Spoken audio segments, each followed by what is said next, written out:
Ərşad müəllim, mübarəkdir, xeyirli olsun, can sağlığı. Sənə də qismət olsun. Çox sağ ol. Çoxdankı arzum idi ki, belə müasir texnologiyalarla təchiz olunmuş bir avtomobilim olsun və seçim olaraq JS7-in üzərində dayandım. 3 saat cəmi enerjidə saxlayıram, doldurmada saxlayıram və o mənə gündəlik rutin həyatımda təxminən bir 60 km yaxın sürürəm.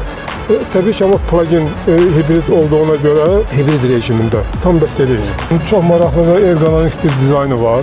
Yəni güzgüləri, buferi və hətta mən düşündüm ki, bu tamamilə o kapotunun altındakı gücə hesablanmış bir şeydir.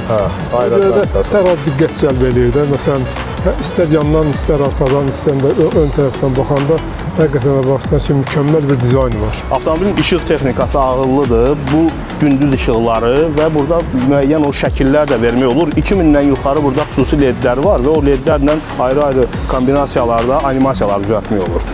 Cəm hibrid sistemin 501 at gücü var.